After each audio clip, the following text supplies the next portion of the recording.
Good evening, folks.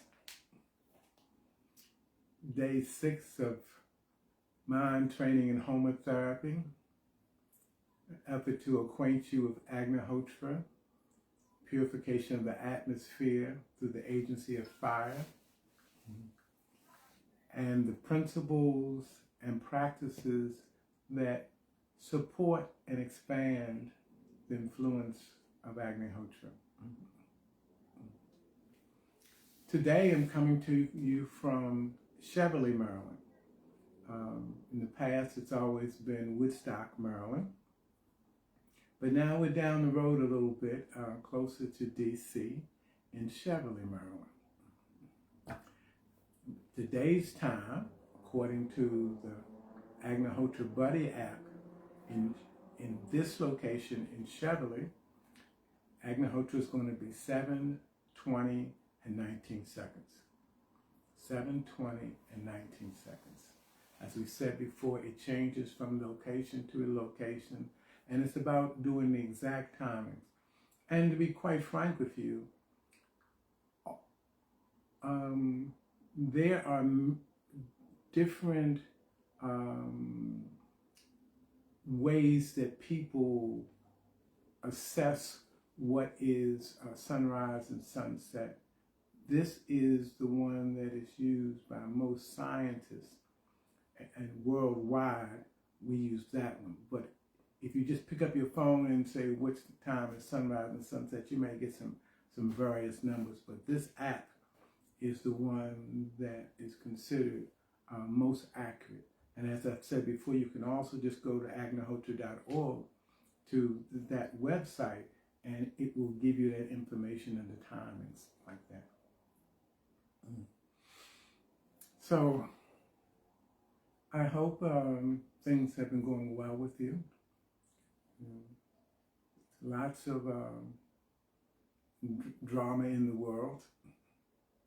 Lots of drama in the world these days. Lots of changes, lots of challenges. But as Nietzsche said at one point, what don't kill you makes you stronger.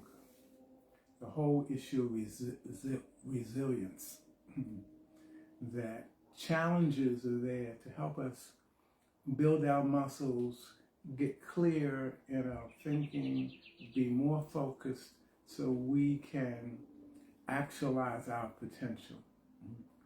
We have choices, and it's about exercising those choices in healthy ways. Because if you leave it to the programming of society, that's going to probably not be so healthy. Probably not going to be so healthy. So the more intentional we are, the more deliberate, the more consistent we are about focusing on our health, about doing things that are consistent with our higher purpose, about working on ourselves to be the best version of ourselves, the better things are. But it's a science to it, and it's an art to it. I was talking to a guy earlier today, and he's been making some changes and doing fairly well, but he's feeling kind of overwhelmed because he hasn't been as successful as he thought he could be. And I was, having him talk about why. And then it became clear that he was trying to do all of these big things at the same time. And that's usually a kind of a setup. Because when we're making change, when we're promoting change, when we do it in a systemic way that builds on consistency, we do better than trying to do everything at one time. Because just like we do everything at one time, it can go back the same way. But if you start building up those muscles of change, of focus, of intentionality, gradually by starting with little pieces and then getting to bigger pieces, has small goals, and then they become larger over time as you have success with the smaller ones, then things start to shift. You start to shift your ways of thinking, you start to shift your ways of behaving, then we start to shift your lifestyle. But it's a process. It's not an event. It's a process. It's a process. And you're going to have challenges, kickback, because all, how should I say, the old habits, they want their power over you. The old ways of thinking, the old ways of being, they're used to being there, so they're going to give you some kickback. But again, what works most is focus and consistency. Focus and consistency. So, and we're going to do Agnihotra here this evening. And as we always do, we're going to burn some cow dung. And we're putting cow's ghee, clarified butter that the whey has been removed from. We're going to put that on the dung and make sure when we fire the dung up that we have room for air so that there's air that's helping to facilitate the fire, so the fire can breathe. If fire so you can breathe like the rest of us. Fire, the great transformer. Nothing comes out of fire the way it goes in. It changes everything. And it's central to this process of Agnihotra, which is 3 components, as we've said before. It's what you burn, the cow's dung, the cow's ghee, a little bit of unpolished, unbleached whole grain rice that we're going to offer. So it's what you burn. It is the timing that you burn. The timing is exactly sunrise and sunset. Sunrise and sunset is the major biorhythm for this planet. There are many biorhythms, moon cycles, months, years, and decades, all that. There's many cycles, but the main one for this planet is sunrise and sunset. When we are in harmony with sunrise and sunset, it tends to help us to be stronger mentally, physically, and emotionally. Anybody who's ever worked the midnight shift, has gone into work at 12 o'clock at night or 10 o'clock and get off first thing in the morning, knows that can be a real challenge. That can be a real challenge.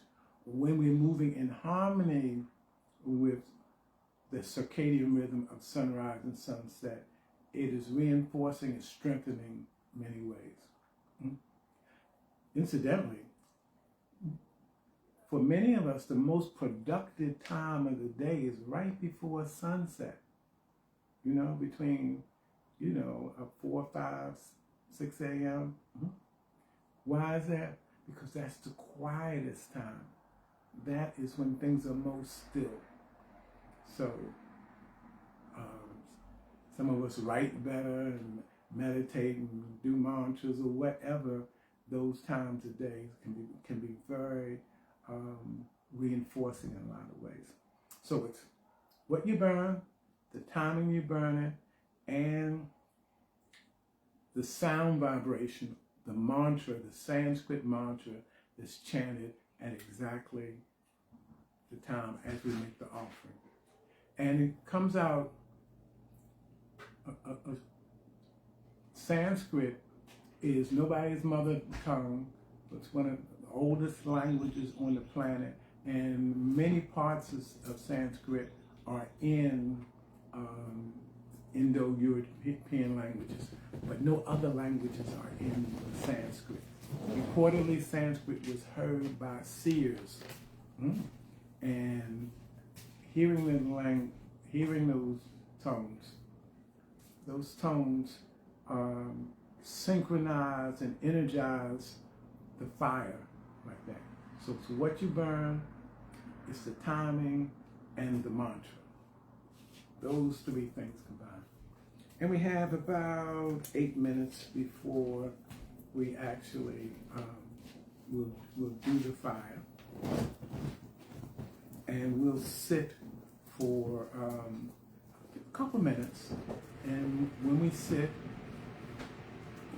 meditate, pray, affirmations, mantra, whatever helps you to settle, to feel grounded, more in touch. We're doing this cycle for 7 days as a prerequisite for beginning our YouTube channel. And you can sign up for the YouTube channel. It's going to be called, guess what? Mind Training and Homa Therapy. And we'll be doing regular presentations to follow up on this and acquaint you with other principles, ideas, and practices that may assist you in your well-being. And as I said before, the idea is for you to take whatever speaks to you and be your own scientist and check it out and see how it works with you. My experience is that when we practice these things, we go deeper into ourselves, get more in touch with ourselves. Excuse me. We align more with the universe, with the divine, and we become more powerful in our ability to actualize our potential. Each one of us came here to do something special, something unique. As I said before, God don't make no junk. So the issue is, am I being the best version of myself? Am I actualizing my potential? Our societies are so,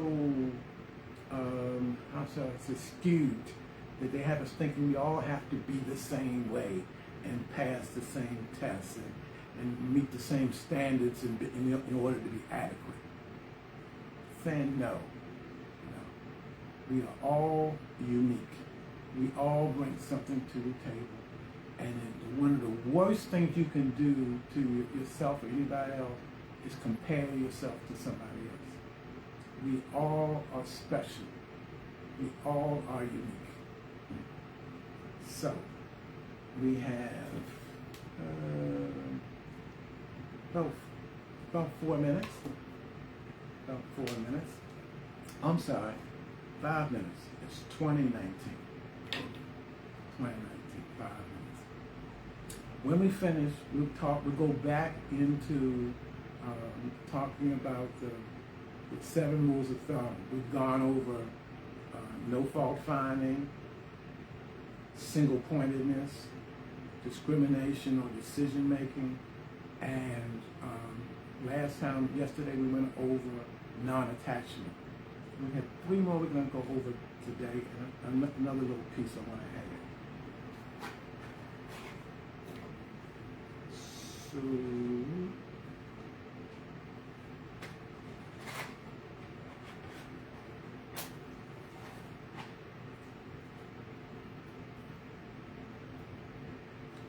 we don't use lighters as such when we light the fire. Preferably use wooden matches. It's preference. If you want to use a candle, it's fine, but as long as the candle is not directly over the fire.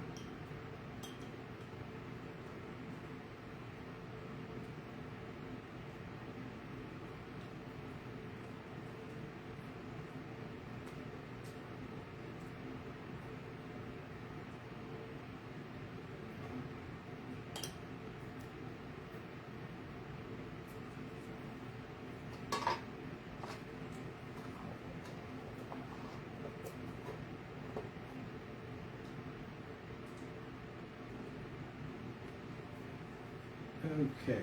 Have about 3 minutes.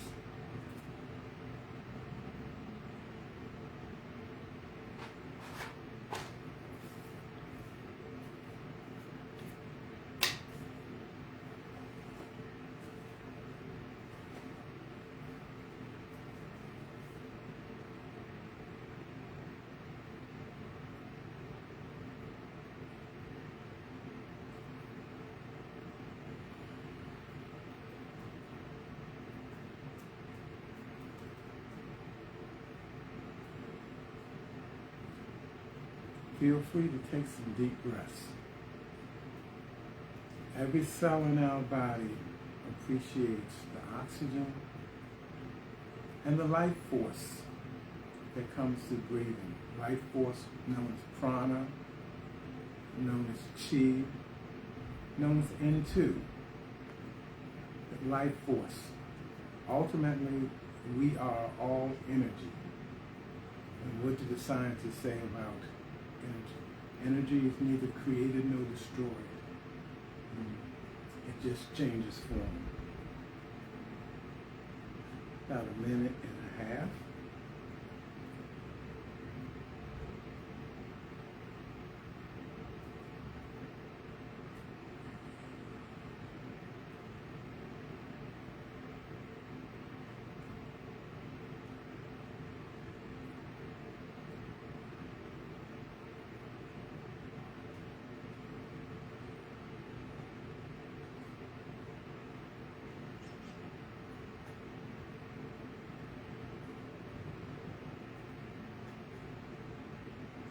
minutes.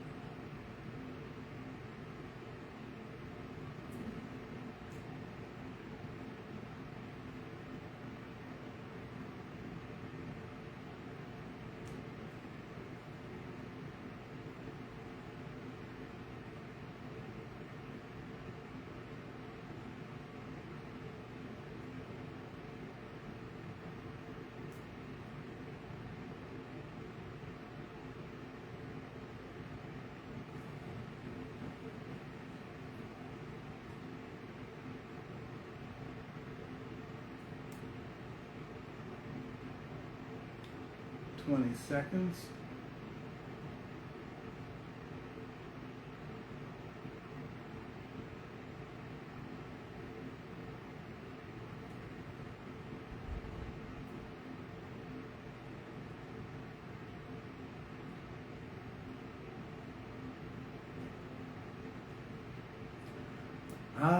Aganaye swaha, Aganaye idam namama, Prajapataye swaha, Prajapataye idam namama.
Much gratitude for this gift. This gift called Agnihotra. So this is going to be a little short session, but I'm going to give you a few pieces. Like I said, we've talked about the 7 rules of thumb that are that facilitate interpersonal and intrapersonal manifestation of healthy relationship with others, with self, and help us to grow on the inside. No fault finding, single pointedness, discrimination, and non-attachment. There's 3 more, and they're a little complicated, so I want you to listen real closely, but I'm going to do them together. Number 5, 6, and 7. Think something good, say something good, do something good. Think something good, say something good, do something good. Little simple, direct and to the point. The idea is for us to be positive, not to be negative, to feed hope, not hopelessness, to accept our agency and not get into helplessness or playing the victim. All of those things sabotage our potential. And just focusing on those 3 pieces, so no matter what the provocation or how much drama, and there's always drama, there's always challenges, think something good, say something good, do something good. It's a way of helping us to stay focused, manifesting our highest values,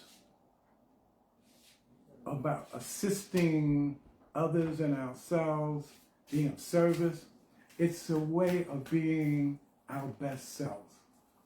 One of the things I like about this is, in those simple terms, it's easy to teach to even the youngest children. Think something good, say something good, do something good. Now the challenge is, it takes a little energy to do that. Because you're going to get challenged. There's going to be kickback. The negativity is going to want its power. The hopelessness is used to being there, the helplessness, the anger, all of those things are going to want their status. But when we stay focused, we can be our best versions of ourselves. So I think of this as a way of building inner strength, a way of building inner strength. And when we talk about building inner strength, what we're really talking about is having the courage to try something different. Having the courage to come out of our comfort zone and to move with uncertainty, but move into a new realm that has new possibilities. Again, the conversation I had with brother today, he was so honest with himself and with me, just saying what was most comfortable for him were the negative habits and lifestyle that he had been living. And it was easy to go back to that. But at the same time, just owning that, the other side of it, what he really wants to do is to move into another lifestyle, another way of being,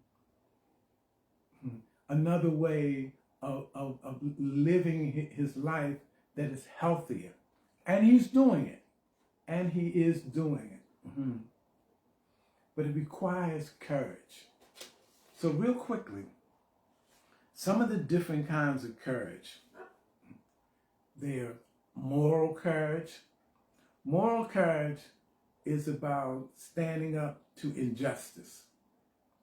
Standing up to injustice. You've seen some of that before, you know, whether it was Gandhi or King or Mandela or Rosa Parks, you know, people who would stand up to injustice, whether it meant demonstrating or deciding how you want to spend your money or just speaking up.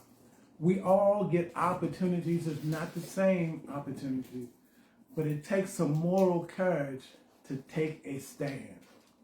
It takes some moral courage to say no. Oh, yes. And I have to mention Malcolm. Really inspiration to so many of us. And Harriet Tubman, and, you know, there's been lots, and there still are. They don't necessarily get to play on TV or whatever, because I think the media is really geared toward keeping us in our fear and confusion and hopelessness so that we can be more easily manipulated. That's just my thought. That's just my thought. So, moral courage. Then there's intellectual courage. Intellectual courage is about challenging old assumptions, beliefs, understanding. It means that something that's appeared to work for me or be right or explain things, I'm willing to look at, reassess, and perhaps think about it in a different way.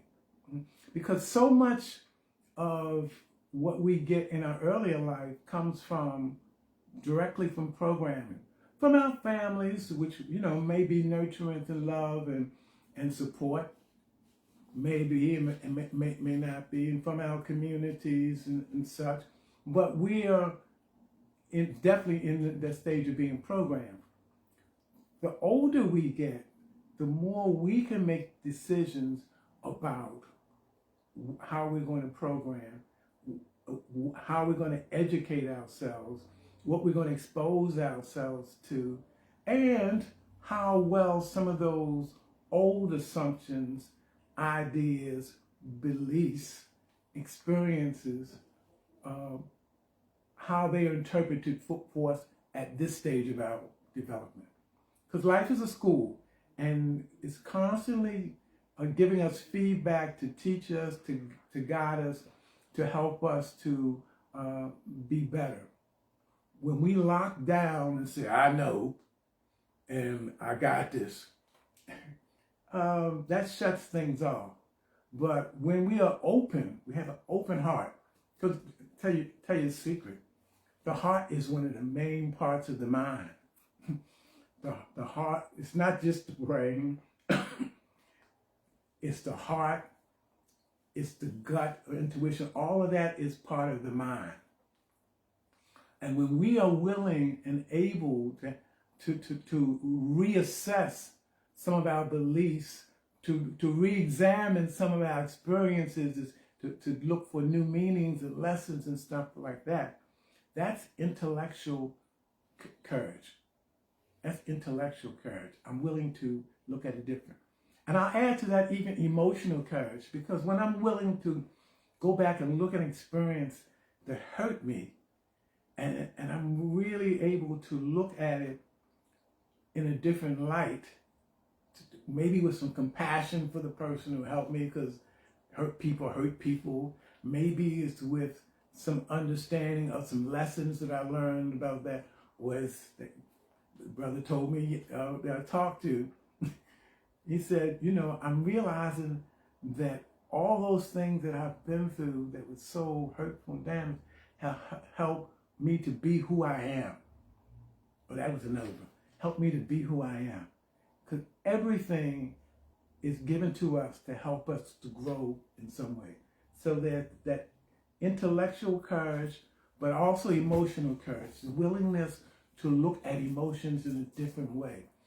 You know, as brothers, we so many of us are taught to run from our emotions, not to deal with them.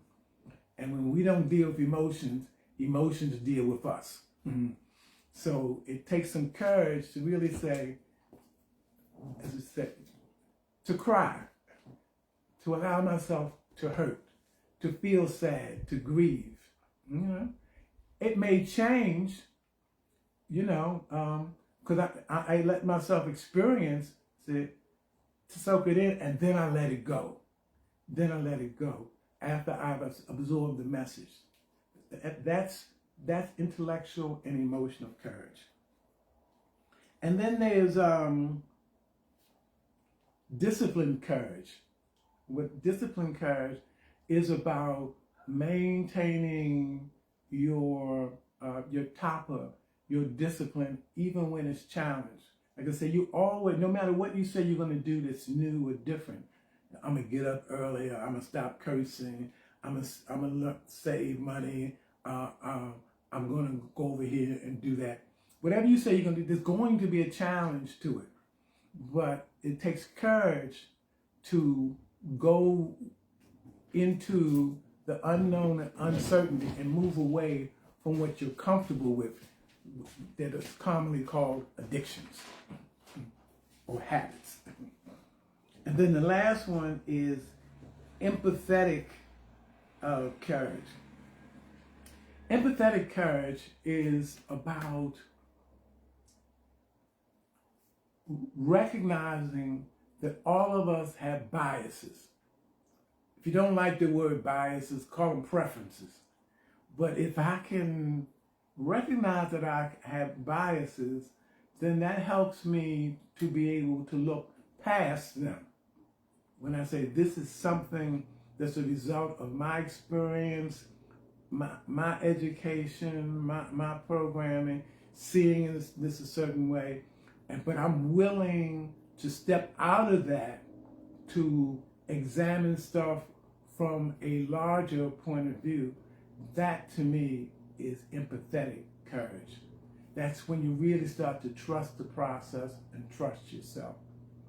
So I'm saying all of that to say that it requires courage for us to change, to try new things, to be open to change, to have faith in ourselves, to have faith in life. It requires courage. Courage. The good news is when we sit there and meditate or be still, we can own it. We can say, I am courage. I can handle whatever life brings me. I am flexible. I have skills. I have experience. I am growing. We can feed ourselves in a way that reprograms us and helps us to step into our courage. So, something to think about. Hopefully experiment with a little bit. And as I've been talking about this, I know a lot of this is familiar to many of us. The issue is, if you're getting it now at this time, that might be an indication that it's time to do some more work on it.